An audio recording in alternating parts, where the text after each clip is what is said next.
Tennise podcasti Matšpall toob teieni Tallink. 17. Matšpalli saade läheb eetrisse Delfi tasku podcasti stuudiost. Vaata, Riho, kuidas aeg lendab. Mäletad, kui me tegime esimest saadet alles? Ei mäleta. Juba 17. No näed. Stuudios on Gunnar Leheste ja Riho Kallus saatejuhtidena ning Eesti mitmes rekord sa hetkel oled siis? 4. Kes seda enam teab? Kennet on minu nimi, jah, tervist. Kennet Raismaa.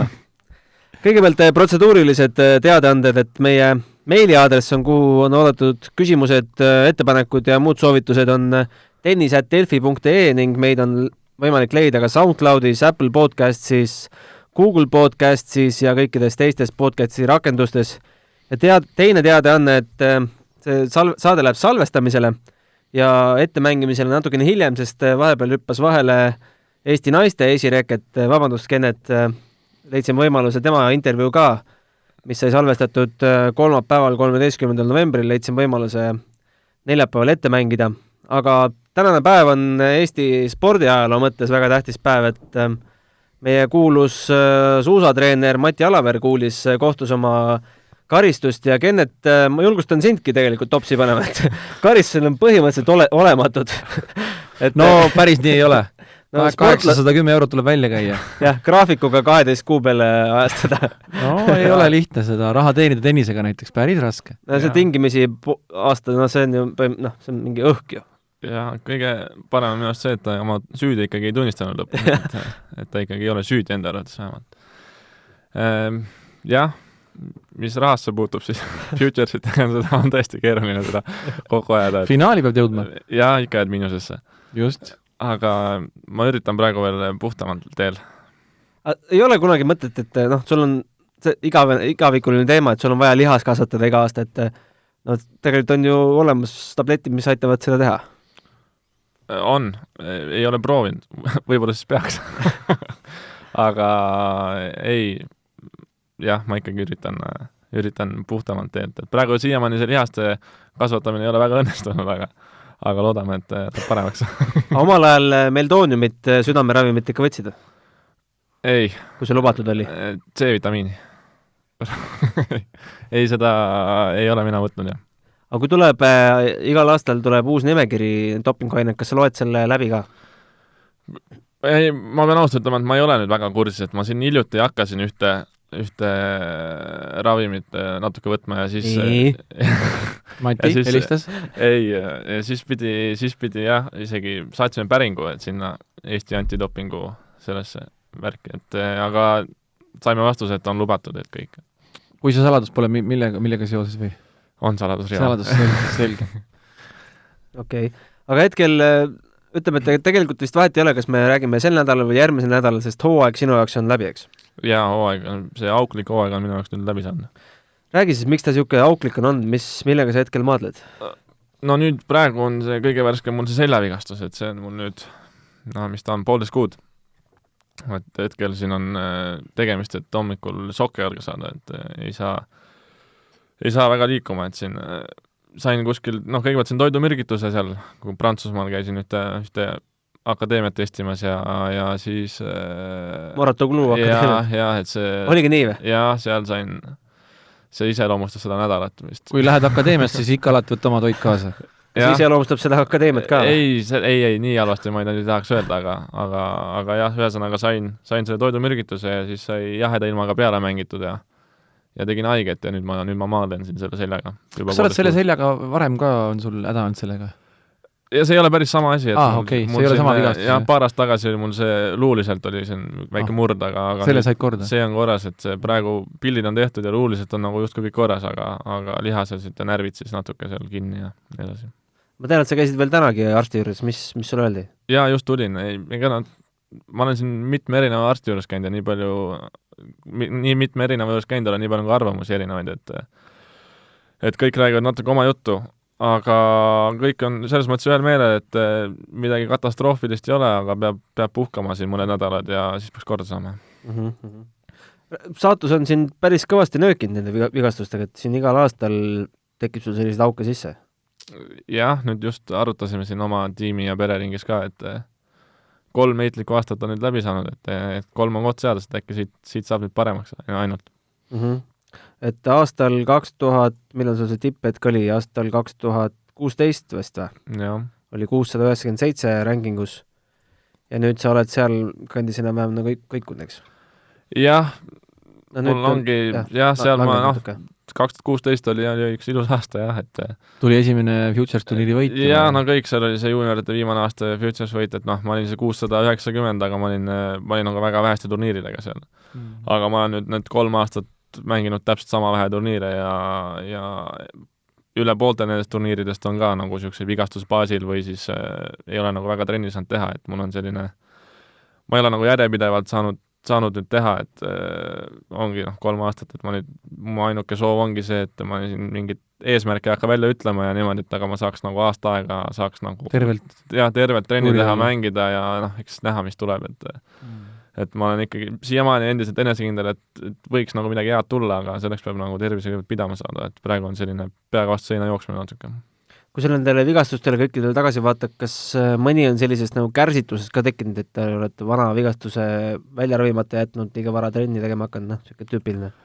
Jah, eks sportlastel kipub olema natuke niisugune rumal komme, et nagu kohe, kui enesetunne veidi parem on, joostakse kohe täiega peale ja hakatakse tegema ja kogu aeg on vaja punkte kaitsta. Ja, et unustatakse ära, et üldse midagi nagu olnud on ja siis tihtipeale tehakse üks valeliigutus ja on see kõik kordades hullemini tagasi, et neid vigu on tehtud, neid üritaks nüüd vältida, aga jah, et nii kui praegu on vähemalt nii, et nii kui mingi asja korda saad, siis mingi uus asi koputab uksel. Räägi mulle seda juttu, kindlasti on, sul kõik räägivad kogu aeg ja küsivad, on ju, et no vot, need sinu jaakaaslased nüüd on seal juba Tsitsipas nii kaugel ja Šapovalov nii kaugel. Millal sa Tsitsipasel ikka järgi? Ja kuidas sa noorteklassist mängisid ja nii edasi, et kas see pigem sind nagu motiveerib või pigem see tekitab lisapingeid? Võib-olla alguses tekitas nagu lisapingeid, et ikka oli nagu selles mõttes kehv vaadata, et tahaks nagu ka. Tahaks, et ma ütlen, ma olen sellele küsimusele, ma arvan, 200 korda vastanud. No täpselt. Et aga selles mõttes, et seal lõppude lõpuks nagu Tsitsipasega näiteks, kui me toome näiteks, et temaga ennast võrrelda on niikuinii nagu keeruline, et temal on nagu kõik läinud nii otsest teed pidi ja nii puhtalt, et vaatame veel. Ei, ma mõtlen nagu hetkel, et neid inimesi nagu vähe, kelle nii probleemide, vabalt see asi kõik nagu toimub, et ma tean nagu paljusid mängijaid, kes on nagu minu sarnases seisus nagu mina ja kes olid nagu isegi veel paremad kui mina Tsitsipas meie vanuses ja samamoodi võitlevad kõik. Tood sa mõne näite, kes? Üks ungarlane näiteks, Mate Valkus, kes oli Mate Valkus, ja kes alustas viimast aastat esimesena ja kuskil ta mingit ütles, ta pole Tsitsipas mitte kunagi kaotanud noorte seas, aga samamoodi võitleb siin erinevate vigastustega, tuleb jälle tagasi ja hakkab parem mängima ja nii ta läheb. Kus ta praegu seisab siis? Eks ta on ka samamoodi 500-600, ma arvan, ma täpselt ei tea, aga tal on ka niimoodi, et mängib 2 turniiri ära ja siis 3 kuud puhkab. No raske muidugi. Et nii on, et seal sinna tippu jõuda, eks sul peab kõik olema, et sul kindlasti neil tase on neil muidugi super hea, aga neil on ka nagu selles mõttes õnne olnud, et nad on nagu tervena püsinud või siis on midagi nii õieti teinud, et nad nagu, neil on kõik asjad nagu loksunud paika. Et jah, nendega nagu natuke praegu võrrelda ennast on võib-olla kohatu, aga jah. No sa ütlesid, et auklik aasta, aga ometi mõned helgemad hetked olid ka, et Moskvas jõudsid poolfinaali, Davis Cupil saavutasid siin ühel päeval ainult võite, et räägime helgetest hetkedest. Jaa, eks ütleme see Moskva, see periood oligi nagu selle aasta nagu tippperiood, et kus ma sain reaalselt ainuke hetk, kus ma sain 2 kuud järjest nagu trenni teha ja mängida ja tegelikult selle pealt sain kohe isegi päris nagu arvestatavad võidud, et seal võitsin mingid 300-sed, 400-sed ja justkui hakkas kõik, tundus jälle enda, et hakkab nagu ülespoole minema, aga siis tuli see toidumürgitus ja nüüd siin ma istun teiega. Kuulajale vahemärkuseks, see oli siis augusti üks viimaseid nädalaid, see Moskva turniir. Et jah, okei, selles mõttes turniiri tulemuseks, aga sai nagu järjest mängitud ja sai nagu häid mänge ja justkui tundub, et äkki nüüd siis saab koha pealt minema, aga peab jälle edasi ootama. Ma vaatan, et Davis Cupi peale vist kogu nädala peale ainult üks kaotus sul tuligi vist? jaa, Poola. jah, Poola jah, seal oli nagu oli, ärme sellest väljast mängust räägi, aga No 0-6-2-6, kui keegi teada tahab. ja nii oli jah. no tubli vastane oli ka. Vastane oli hea ka jah, muidugi, aga ei, Davis Cupi nädal, seal mängisid tegelikult kõik hästi, et või noh, Jürgen kuulab, siis ta muidugi saab pahaseks mu peale, aga Vova oli, nagu Eke ütles ka, et Vova oli see nii-öelda MVP meile, et Vova mängis seal, tõi meid kastaneid tulest välja kogu aeg ja oli mehest väljas, et see oli positiivne nädal, jah. aga kas Davis Cupil sul kipuvadki mängud nagu paremini välja tulema või? Kuidas kunagi? Mulle üldiselt meeldib nagu kodupubliku ees mängida, et nüüd viimasel ajal ei ole väga õnne olnud selle kodupublikuga, et ei ole nagu kuidagi sattunud praegu. Et nüüd jälle lähme Gruusiasse, et aga seal saad ikka, noh, mõned vastased, kes tead, et sust on nagu paberi järgi justkui paremad, siis saad natuke nii-öelda pingavamalt mängida, aga siis, kui on jälle siuke mäng, et tead, et kindlasti pead võitma, et näiteks kui seis on juba... jah, või siis on need näiteks need tiimid, kellega meie mängime, on tihti see, et esinumber on jube kõva ja teine number on lahjem, siis ongi see, et näiteks kui mina olen praegu teist numbrit mänginud, et siis tead, et peaks võitma, et siis meie esinumbril oleks nagu lihtsam mina mängida, et seal on siuke 50-50. Et siis neid mänge nagu, need ei ole kunagi kõik ilusamad mängud, et see on siuksed must-win mängud ja siis jah, ütleme, väga vabalt ei mängi seal. Millal see Davis Cup nüüd edasi läheb teil? Mis ta oli märtsi algusega, ma täpselt kuupäeva ei mäleta. 5-6 äkki midagi siin. Ja siis läheme Gruusiasse, mängime Gruusia vastu. Tbilisis, jah.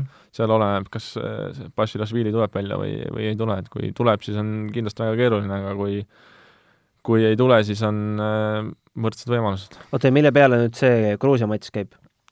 See on üleminekumäng teise. Jah, saaks teise. Jah.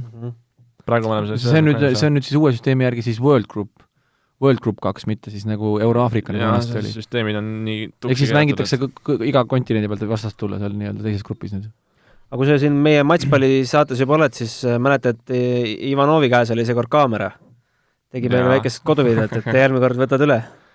Voval tuli nii hästi välja see, et võib-olla siuke jääb see tema kätte, et ta on meil operaator. Ta on meil muidu ka siuke pullimees seal, et nüüd ma saan kindlasti ka temalt sõnumi, et mis mõttes, aga ei. Et talle sobib see kaamera sinna kätte ja ta ilusti mängib selle koha välja. Ma scrollisin natukene sinu neid selle aasta turniire ja turniiri paiku eriti, et saaksid päris huvitava reisi saata, kui seal oleks natuke rohkem aega ja ettevõtmist, et sa oled käinud siin Bosnia-Hertsegoviinas, mitmes linnas, Kasahstanis, Usbekistanis ka kusjuures kahes linnas ei ole palju eestlasi, kes saavad öelda, et nad on Usbekistani läbi sõitnud. Mõned euroopalikud paigad ka siin, Saksamaa, Norra, siis Tuneesia, huvitav koht, Kreeka, nendega sa mängisid. Ühesõnaga, maailma läbi rännanud, et pakud mul uut töökohta siin, et ma võtan kaameraga. Mis sellest aastast, mis nendest kohtadest nagu põnevamad olid, kui nüüd puhtalt ainult reisist rääkida? Noh, Usbekistan toidumürgitus. ei, kõik kohad, enamus kohad, noh, kõik kohad välja arvatud Tuneesia, et mis olid nagu, mis on nagu põnevad ja kus kannatab olla, et Tuneesiasse küll tagasi ei taha, et mis seal on siis? Seal ei olegi. Teed sa midagi tennise väliselt ka nagu turniiridel, käid sa kuskil niimoodi, kui tekib aega või? Jah, Usbekistanis ikka üritasime need linnad, kus me käisime, et need me ikka üritasime nagu ära vaadata, et seal on seda kultuuri võib-olla vähe rohkem, aga Tuneesias oli, mis seal on, seal esiteks on kõik hästi räpane must, et noh, väga ei tahagi kuskile nagu minna väljaspool hotelli ja teiseks turniiriga seoses, kus seal nagu rööviti igalt poolt kõik viimnegi sent võetakse ära, mis vähegi võimalik ja aga muidu muud kohad, Bosnias, kui käisime, jah, 2 linna, noh, mõlemad olid, üks oli vist 20 000 elanikku, teine oli vist 30 000 elanikku, et see parajad pommiaugud mõlemad, aga mitte nii-öelda ülekantud tähendus pommiaugud, vaid seal seinas ongi pommiaugud. Jaa, seal ongi, et seal samamoodi, aga olen ka käinud. Et seal ei ole nagu, noh, Rihasi küsisid, et kas ma jõuan nagu linna vaadata, et seal nagu ei olegi midagi vaadata väga, et ei taha sealt hotellist väga välja minna, et nii palju klubi ja hotelli vahet käid. Aga on ka ilusamaid kohti, et just see Usbekistan oli väga tore, kindlasti seal käisime, noh, erinevaid kohti ja siis, kus ma veel olen sellest käinud. Nüüd ma olin esimest korda Kreekas, noh, ma polnud varem Kreekas käinud, siis seal käisime viimane õhtu tiimiga, vaatasime natuke linna peal, mis toimub ja aga need tennisistid teadupärast, ega nad väga suurt turistid ei ole, et kõht on tühi, siis tahaks süüa ja siis võib lebotada hotellis ja on kõik paremini, kui seal oma mullis kogu aeg. jah, kui seal kaameraga linna peal ringi käia ja turisti mängida, et see jah, ei ole võib-olla päris minu teema. Räägi, kui sa sellises tuhandete kilomeetrite kaugusel, nagu Usbekistan on, sellises kohas mängid, kas esimeses ringis on natukene suurem motivatsioon ka, et pagan, et ma võtsin niisuguse tee ette, et kuidas ma nüüd esimeses ringis siit ära lähen? 2 turniiri mängisin, teine turniir ka. Ja, no seda küll. Pole vahet. ei, ikka selles mõttes, et kui me Usbekistani läksime kevadel, siis oli see, et siin oli veel külm, seal oli hea soe, et siis nagu see on see, et tegelikult sa nagu naudid seda mängu natuke teistmoodi, et aga seal oligi esimese turniiri ma mängisin ära niimoodi, et ma polnud 3 nädalat või 6 aega reketit käes hoidnud, siis mul oli see mingi pöidlajama ja siis mängisin normaalselt, tulin kvalist läbi, sain toidumürgituse. see mäng läks nii, nagu läks. Tänavatoituseid või? Seal, ei, me sõime, mis ma mäletagi. Seal nagu tänavatoit on ju otsast ei ole, seal on see, mis need põhitoid on, see plohv ja lammas, mida nad seal teevad, need on ülihead. Kindlasti soovitan kõigile.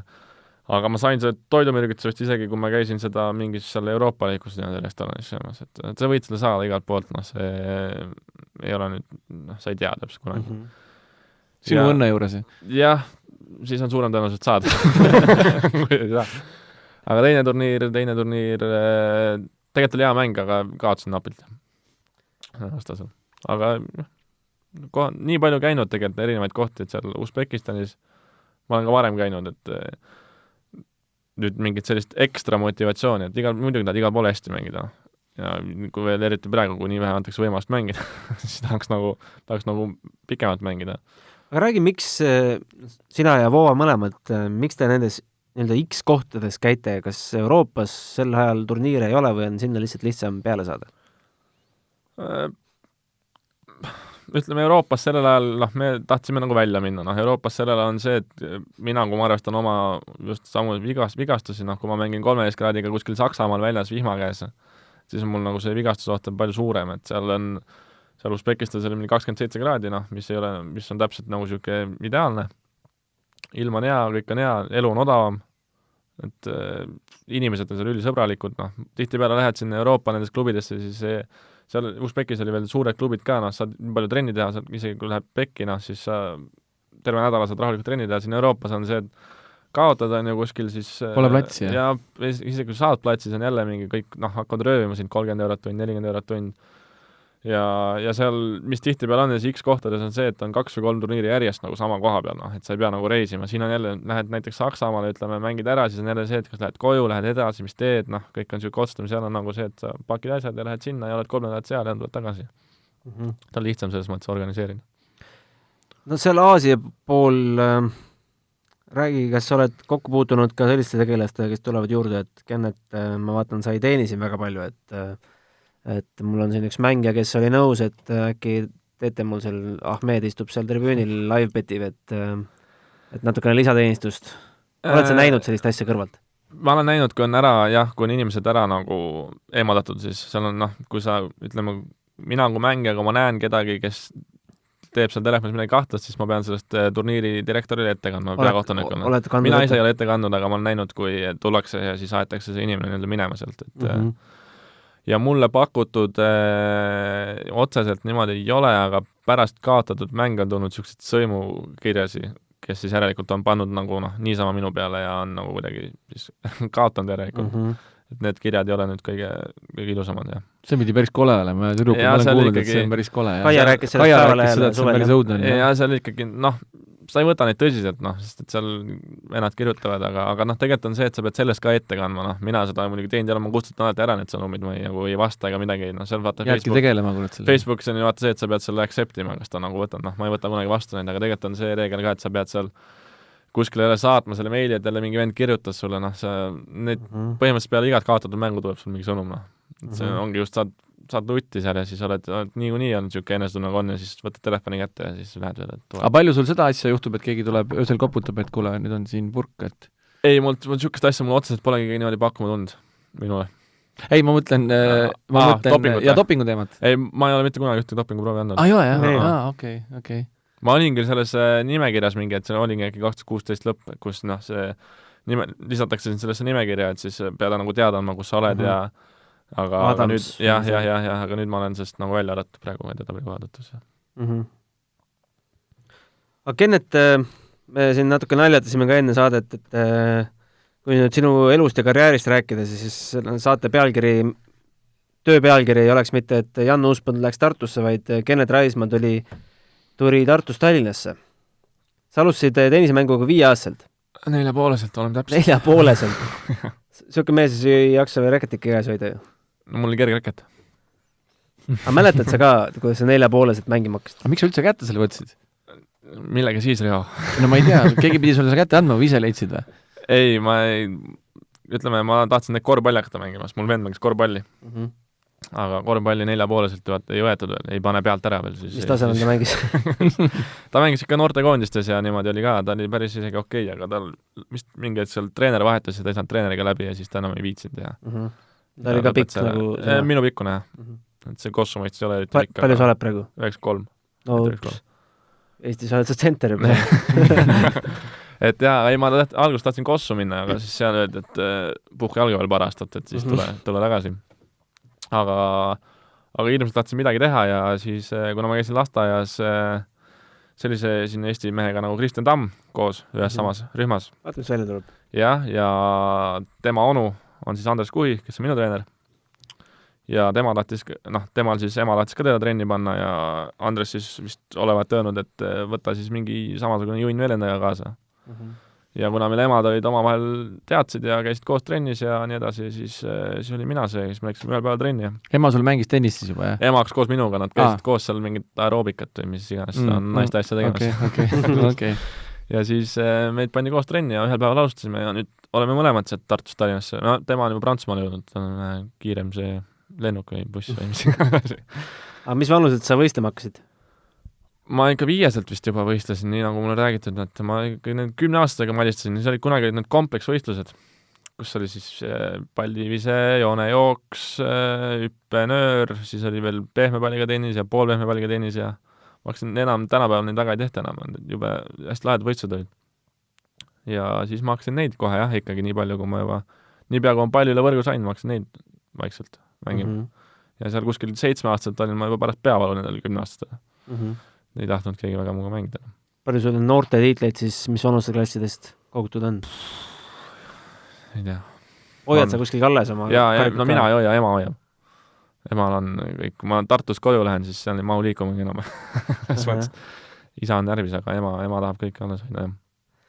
No mis vanuses, mis hetkel sa olid ju Tennis Euroopa esireket ju vanus 14? 14 ma olin esimene, jah. Et 14 ma olin esimene ja 18 ma olin vist 12 maailmas. ITF-is, jah? Jah, aga see ITF-is on üle maailmne ja nagu see 14 on siis Euroopa. Ühesõnaga, sel hetkel on tagasivaatamist ei olnud ja mingil hetkel tegid sa otsuse või keegi tegi otsuse, et kool tuleb pooleli jätta ja tuleb Tallinnasse tulla? Kooli selles pooleli jätta, ma tulin Tallinnasse kooli. Aga jah, ma olin 12 siis ja ei olnud seal Tartus enam kellegiga väga mängida. 12 aastat tulid üksinda Tallinnasse? Ja oligi niimoodi, et kuna siis mul treener Andres sai siis siia uues tennisakadeemiasse sai nagu peatreeneri koha, talle naine sai siis selle residentuuri koha siia Tallinnasse veel ja mina siis, kõik asjad nagu läksid kokku niimoodi ja Urmas Sõõrumaa siis ka nagu aitas kaasa sellele. Ja siis me tulingi. Ma mäletan veel väga hästi seda aega, kui kõik tenniseeksperdid istusid tribüüni peal ja väike Kennet mängis mingi Tartu andekas poissi ja kõik ütlesid, et oi, see on nii andekas poiss, aga sa kuidagi pead keerasid, ma mäletan servi veid kuidagi niimoodi, et niimoodi, miks ta seda pead niimoodi keerab? Ja siis me tulime. Ja see pea keeramine oli see õnneks ära. Mis värk sellega oli siis? Ma ei tea, kuidagi. Teistsugune tehnik oli sulle see eriline kuidagi oli see. Teistel inimestel kael niimoodi pöörda, aga mul see üles viske kuidagi imelikult. Mäletan, jah. Oota, käime seal poole, et hakkasid siis üksi elama 12 aastat? Jaa, vanemad jätsid jah, või mitte ei jätnud, lubasid mul minna, ütleme nii, et usaldasid mind, et ma ei tea, tänapäeval suht haruldane juhus vist, kui vist 12-aastane laps siis üksi kuskilt linna vahetab ja läheb üksi elama kuskil. Ema käis mul ikka iga nädalavahetus külas selles mõttes, aga algul oli keeruline. Nüüd ma olen juba 21, ma olen ära harjunud. Viimane aeg. Eks see vanematele ka teeb, selles mõttes õnnistus, et varakult kaela pealt ära. ja mulle nad muidugi ütlesid, et jube kurb, aga võib-olla siis noh, see on mis sulle ütlesid, jah.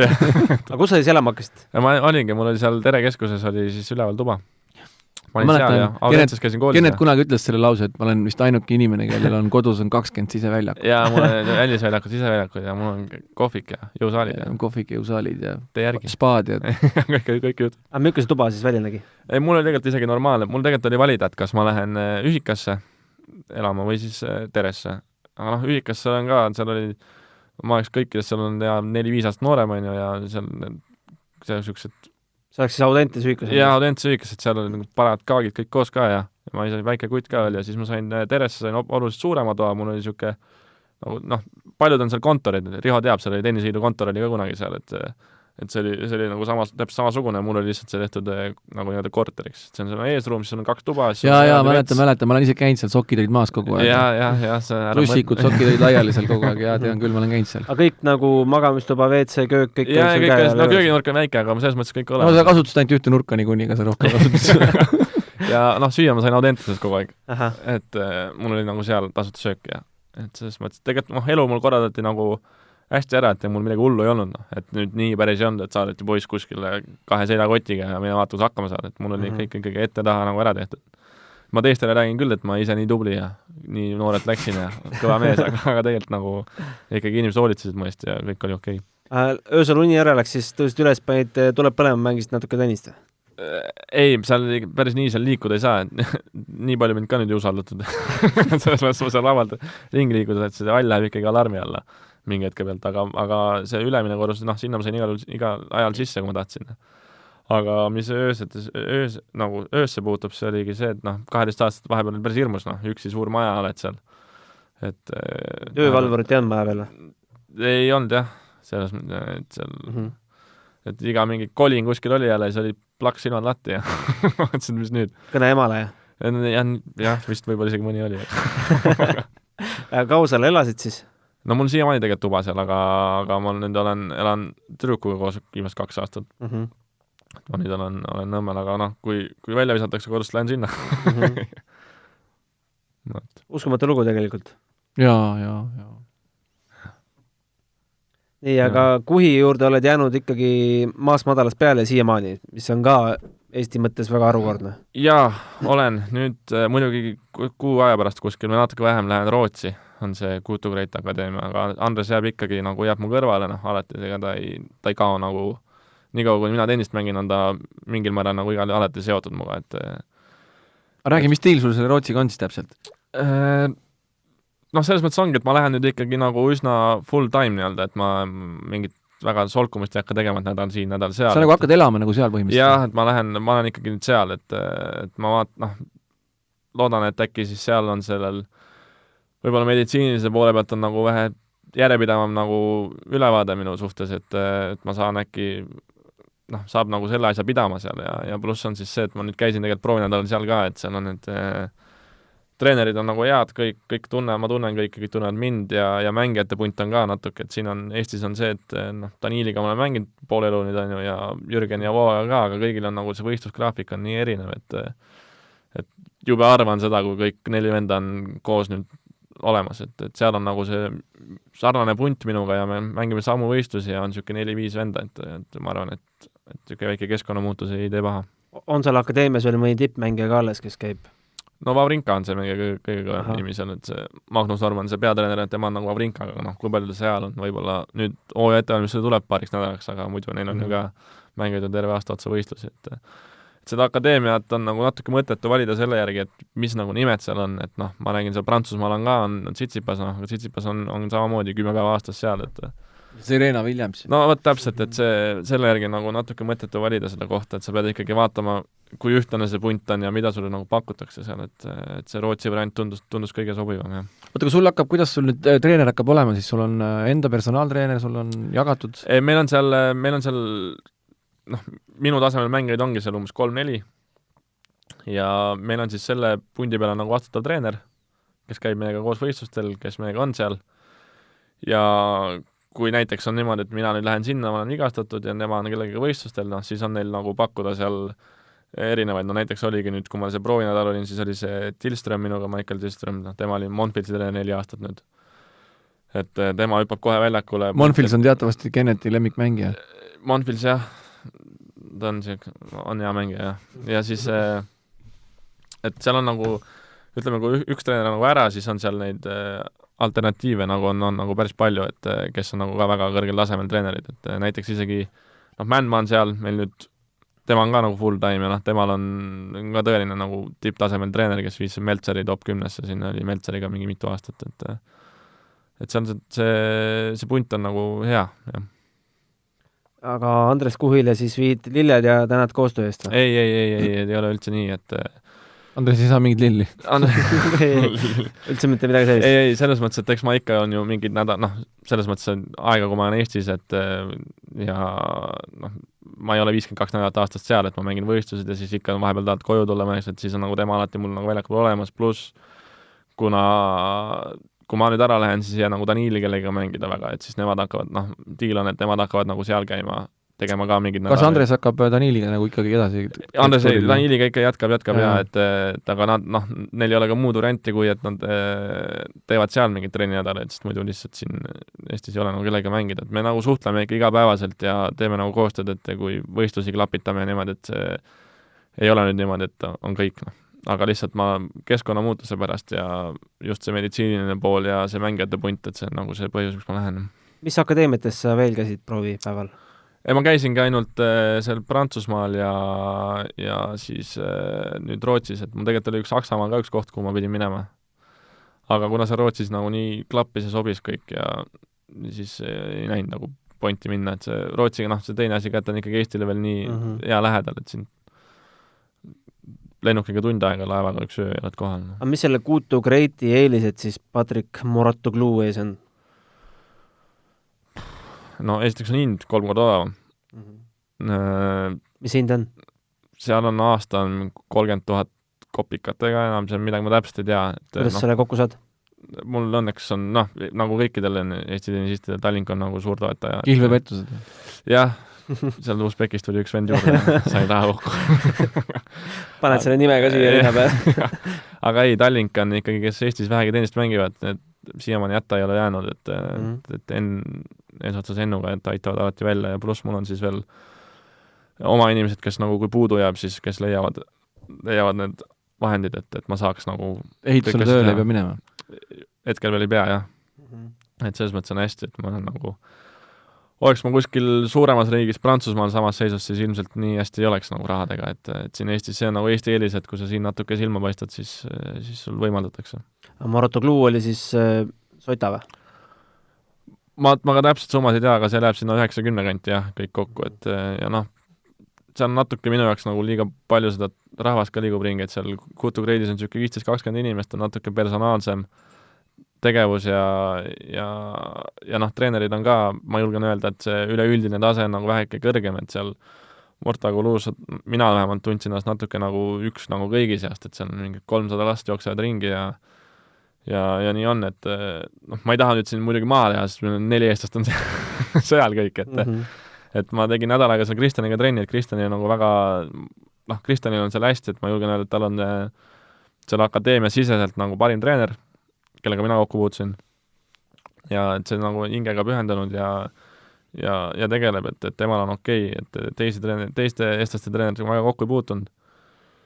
Aga seal on jah see, et kui sa oled nagu hea mängija ja sul on oma treener, siis see on nagu hea koht, kuhu minna nädalaks nagu trenni tegema, sest see baas ja kõik selline on seal nagu väga, väga võimas, et see pluss siis veel see, et seal on aasta läbi nagu ilm on ja et seal on nagu kõik need facility pool on nagu super, et kõike võimaldatakse mida teha, aga kui lähen nagu mina, kes nagu otsid, selles mõttes tahab ikkagi sealtpoolt ka treenerit ja kõik see, et siis ma nagu tundsin, et nad ei suuda mulle pakkuda, mida mul vaja oleks.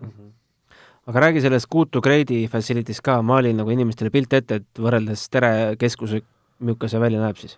Tere keskus sa võtsid muidugi siit täitsa tipust, et nii selles mõttes ubasti ägedat keskust nagu Tere keskus ei ole nagu väga paljudes kohtades, et see, meil on nii nii-öelda kallilt tehtud, et need spordikompleksid on ikkagi rohkem natuke nagu tavalisemad, aga seal on nagu võib-olla rohkem siis suunatud ja nagu jah, sportlastele, et seal on jõusaalid, asjad kõik on olemas, kõik taastusvahendid, et ei ole võib-olla nii ülepakutud ja nii fancy'd kõik, aga on olemas. Aga see Kuutu Gradi hall, et see on ju ka tegelikult just avatud, et see on pool aastat aasta.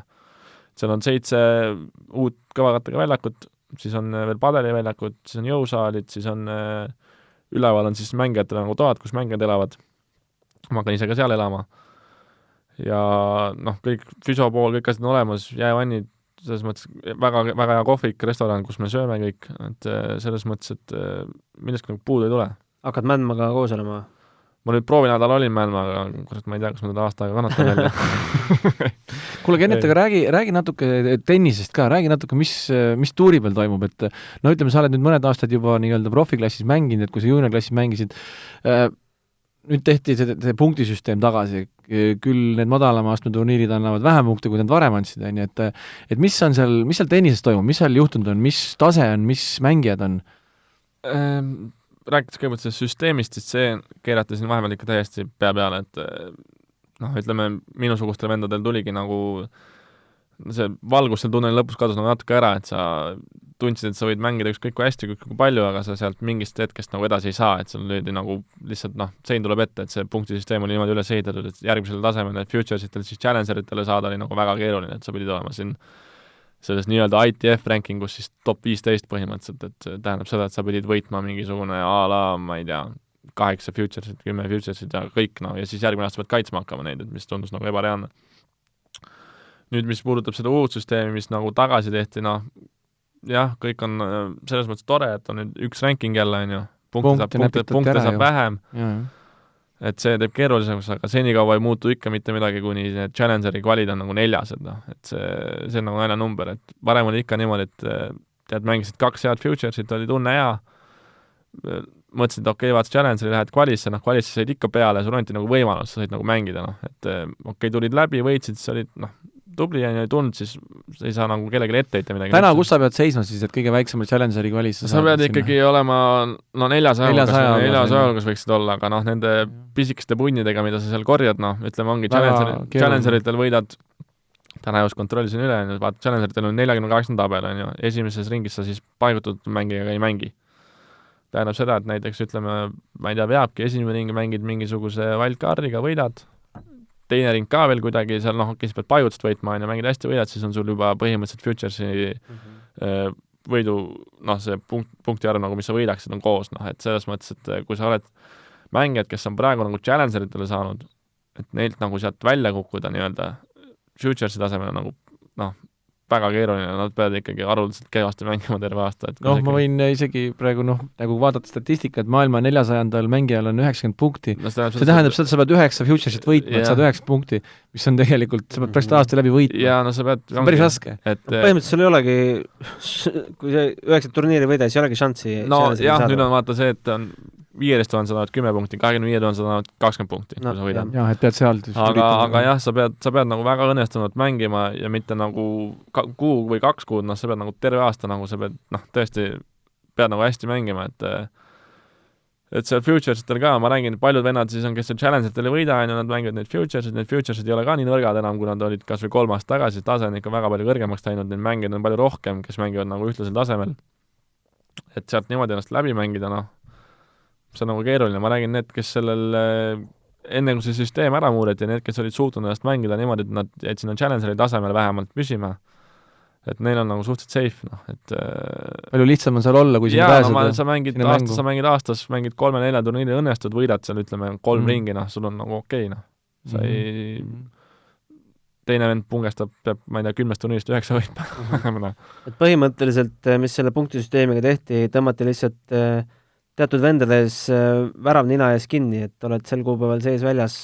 Jah, et selles mõttes on, ütleme, minul ei ole veel nii ole, ma olen ikkagi, mitte nüüd nii noor enam, aga praegu ikkagi on selles mõttes, et mul on nagu aastad mängida, aga ütleme mehed, kes seal on 24, 25, 26, 27, kes tead, võib-olla proovisid üle viimast korda, neil on ikka nagu, ma arvan, väga keeruline, et igasugune mott kaob ära, kui nagu sul suletakse lihtsalt uks värav, et sa ei saa, ei saa kuskilt edasi. Aga kus sa seda moti leiad? Praegu ma räägin, mul ongi see, et mul on 3 meitlikku aastat on, ma tunnen, et ma ikkagi olen võimeline veel selles mõttes, et suudan nagu mängida seal, et kas või need mängud, mis ma siin olen mänginud, nüüd suvel on ju, ja kas või seesama Pärnu mäng Jürgeni vastu, Jürgen ei ole siin kaugeltki oma parimas vormis olnud, aga selles mõttes, et ma olen nagu näidanud, et ma suudan ikkagi mängida, aga mul oleks lihtsalt vaja aasta otsa mängida ja sellega koos tuleb ka enesekindlus ja nii edasi, et jube keeruline on niimoodi, kui sa oled siin 1,5–2 kuud väljast, et 3 päeva trenni ja lähed võistlema, et see ei saagi nagu oodata midagi väga head, et ma nägin neid küsimusi selles mõttes, et neid musti küsimusi nagu nii palju olnud, et just sama nagu Riho ennem ütles, et 3 aastat tagasi, et need Tsitsipas ja need, aga nüüd on nagu uus tase on see, et võrreldakse siin juba, ma räägin Eesti meestega, eks ma muidugi on põhjus kandnud, ma olen siin kaotanud viimasel ajal mingitele, on ju, samamoodi, aga nüüd ongi võrreldakse, et 3 aastat tagasi oli seal ja nüüd A-la mängib siin mis iganes meestega siis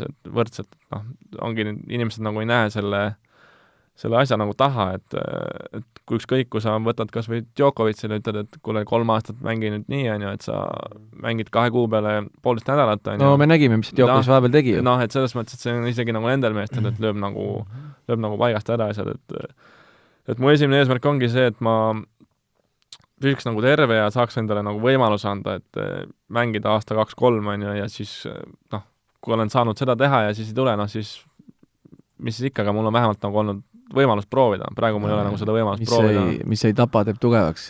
Jah, ja mis ei tee tugevaks, teeb sandiks. Sa oled küll 21-aastane alles, et aga selle 3 aasta jooksul, kui need vigastused üksteise rodu on tulnud, sul ei ole kordagi pähe tulnud mõtet, et kurat, keegi äkki annab ülevalt poolt märku, et äkki võiks nagu mingi teise asjaga korduvalt on, et kõigil tuleksid, ma arvan, et see on nagu inimlik. Õnneks mul on nagu head inimesed ümber, kes on mind suutnud ikka jälle motiveerida, et kõige raskem hetk oli mul eelmine aasta suvel.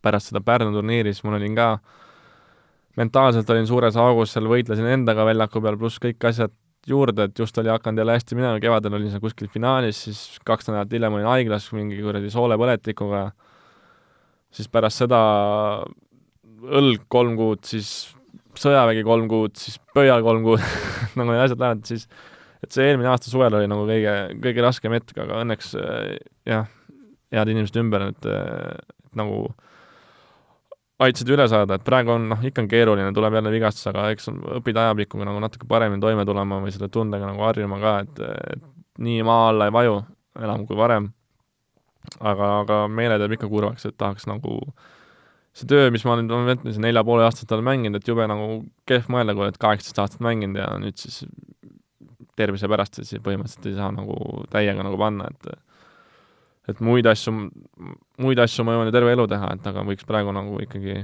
proovida. Kas see sõjavägi ka siin mingil määral lõhkus, et sul on praegu selgelt, kas see mitte sealt ei ole kuskil? Liivakott ei tassinud seal? Muid asjad, aga nüüd on aasta aega möödas, et ma loodan, et sellest ei ole, aga ma kartsin küll ise väga, et ma sealt tervena nagu välja ei tule, aga õnneks tulin, et vähemalt tollel hetkel, aga jah, siis mul hakkas see pööl ajama, et vahetasin reketit siin aasta alguses ja asi, mille peale mitte keegi mitte kunagi ei tuleks, et reketi vahetuses siis grip on nagu natuke erineva kujuga, seal need kandid on rohkem väljas ja see põrutas mu kuidagi pööl ära ja siis lasin endal teha veel, tehti mulle 2 süsti, mis nagu ajutiselt võtavad selle valu ära, aga süstidega kaasneb ka see, et nad võtavad igasuguse rasvkude ja asja nagu söövad ära sealt. Ja siis lõpuks oligi see, et mul on niikuinii olen loomu poole pealt suhteliselt peenike, siis näpud on ka niisugused pikad ja peened ja siis oligi lõpus ei olnudki siin midagi peale luu ja siis oligi reket, grip põhimõtteliselt peksis vastu seda luud ja peksis niimoodi käe ära, et see on 3 kuud mängida. Muidu olid kehalist täitsa terve, aga mängida ei saa. Aga kas sõjavägi muutis sind inimesena ka kuidagi? Räägitakse, et teeb mehe? Jah, aga ma teeb vist nendest, kes ongi elanud seal terve elu nagu vanemate juures, jah, enam-vähem, et eks ta kindlasti, ega ma mingi suur koristaja või ma ei tea, pesupeseja või mis iganes inimene pole olnud, aga pärast seda oled.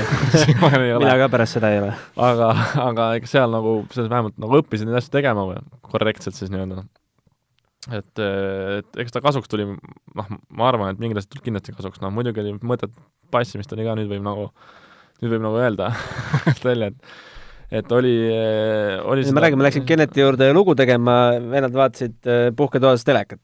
Oli niisugune nädal, kus nad olid jäetud nii-öelda valveüksuseks, mis 12 kesi või 8 kesi. No see oligi meil viimast nädalat. Põhimõtteliselt räägime sellest, mis filme täna vaatasid. Ja väljapoole räägivad, oi, see oli raske, see oli karm, meeletu koormus. Ei, selle algus oli ikkagi, no ma räägin, rännakud ja asjad on kaevikud olid ka, et oli nagu raske hetki ka ja minu jaoks nagu huvitav, et ma ei ole kunagi varem ei olnud relva lasknud ja pärast pole ka nagu kuskil tiirus käinud ja mingid, ma ei tea, pomme valmistanud, granaate visanud ja mis iganes asju teinud, et need asjad on nüüd tehtud ja et see oli nagu huvitav, aga seda moppi sai ka oma aega lükatud, jah. Aga mingitele välkõppustele või üldse kordusõppustele teid vist ei kutsuta? Sportlasi väga ei kutsuta, sest et meil oli see väljaõppe nagu nii palju lühemaks kui teistel, me olime ainult 3 kuud, teised on 8 või 11 kuud, et meil ei oleks seal väga midagi teha, et jumal tänatud, jah. Aga et saada kuidagi nii-öelda positiivses noodis ikkagi lõpetada, üks sinu karjääri, üks tähtsamaid asju on ikkagi võib-olla rääkimata, et sul on Wimbledoni juunioride tiitel, küll paaris mängus, aga ikkagi tiitel, mida keegi sult enam ära ei võta. Räägi, tol hetkel tundus, et meri on põlvini ja tee on lahti või? Oled maailma kuningas? Jah, kõik läkski hästi, võib-olla liiga hästi, et juuniorites ju tegelikult, selles mõttes paari võitsin ja üksikutes olid ka ju head tulemus, olid seal veerandis 2 slammil ja et selles mõttes olin ikkagi 2 jalaga maa peal, et ma nüüd kõiki turniire ära ei võitnud, aga ma olin ikkagi üsna seal eesotsas, et ja siis pluss seal aasta lõpuks võtsin seal oma kodus võita veel seal meeste turniiri ka ja kõik oligi hästi, et järgmine aasta ka nagu uksed, aasta hiljem, aasta algus uksed nagu avanesid, et sain seal challengeritele wildcard'e ja läkski, hakkas nagu asi samamoodi minema nagu siin nendel meestel, kes seal eesotsas on, et nendel täpselt nii läkski. Ja siis tuli seal ühel trenni viimasel punktil tuli seljast ikka nõks läbi ja oli 8 kuud, et no nii, lõpetame ikka positiivsel toonil. Ma üritasin praegu. Et aga jah, selles mõttes, et tollel hetkel muidugi kõik oligi hästi, et ükski mängija nagu tollel hetkel kurb. Positiivne toon on see, et me teame, Kennet, milleks sa võimeline oled ja me ootame uuesti neid hetki. Jah, ei, muidugi, et selles mõttes, et teie ootate, teie usute, et vähemalt mul on inimesed ümber, kes nagu, palju inimesi ümber, kes usuvad, palju on ka muidugi neid, kes ei usu, nendest tuleb eemal hoida.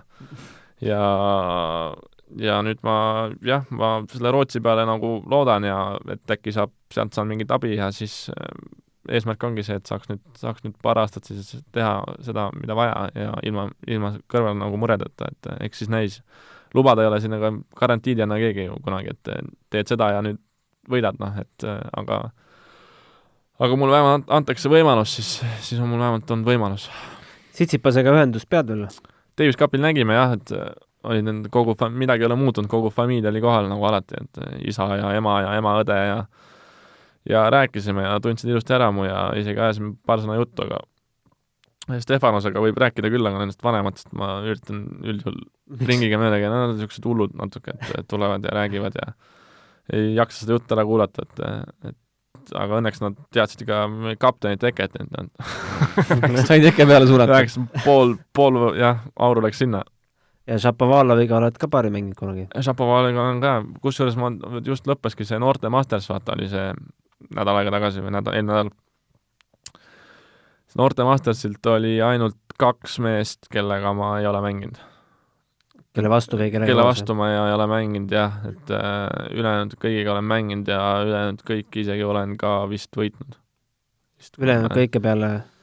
Ei, need 2 mängid, Sinner, kes ära võitis, ta on liiga noor ja kes seal veel oli ja see Davidovic, see hispaanlasega, ma olen sama turniiril olnud, aga temaga ei ole nagu mänginud. Aga jah, see oli päris mingi hetke siis... Itaalia poiss võitis. Itaalia poiss võitis ära ja Sinner. See on ju aga täitsa nagu... 18-aastane, see mees on müstiliselt tekkinud. 2 aasta pärast top 10 ka, kui mitte varem. Ja.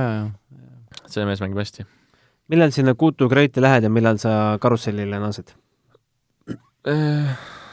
Ma võitlengi oma selle seljaga, et ma siin praegu mõtlen, et kas mul pool lombakana on sinna mõtet nagu varem minna, et üks variant ongi see, et ma lähen sinna ja siis seal need füsod ja kõik tegelevad minuga, teine variant on see, et mul siin Eestis on ka üks inimene praegu, kes on nagu natuke abi mulle pakkuda, et ma võib-olla, niikuinii ma pean puhkama paar nädalat, ma mingit koormust anda ei saa.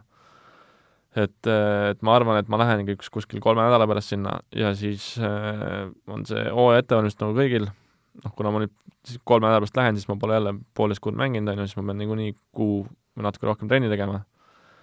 ja siis, kui tervis peab, siis uue aasta algusest, noh, kas nüüd just jaanuari esimene nädal, aga seal jaanuari keskel. Kas sinna võetakse iga sepp vastu või on mingi kriteeriumid ka ikka? Ei, sinna, see ongi nagu hea, et seda asja ei ole suureks ajatud, et seal on mingi 15-20 nägu ja see keskmine tase on ikkagi, noh, üsna arvestatav, et sinna ikkagi tänava pealt mingi vend tuleb, siis ta ei võeta. Aga miks sind võeti? Sest, et 3 aastat tagasi võitsin Wimbledoni. Ei, need treenerid teavad mind ja ma tean treenereid ja kõik oli nagu hästi positiivsed treenerid ka, et see samune Tilströmi esimene päev kohe rääkisime taga 1,5–2 tundi ja oli nagu väga positiivne, et nad usuvad, et suudavad aidata mind ja ma olen väga oodatud sinna ja mängijad, ma kõiki tean neid kõiki mängijaid, kes seal on ja me oleme pool elu koos mänginud, et selles mõttes, et isegi nii vähe, kui ma mänginud olen, ega ma nüüd kõikidest siin pika puuga maha ei ole jäänud, selles mõttes, et ma suudan ikkagi üsna arvestataval tasemel mängida ja siit ka mul see lootus, et kui ma saan treeni teha, et siis võib-olla ma äkki ikkagi mängin neist paremini. Muidugi. Kuule, aga aitäh, Kennet, väga kihvt jutuajamine oli. Jaa, aitäh teile. Aitäh, Riho. Ja soovime sulle edu, kordaminekuid. Tänud.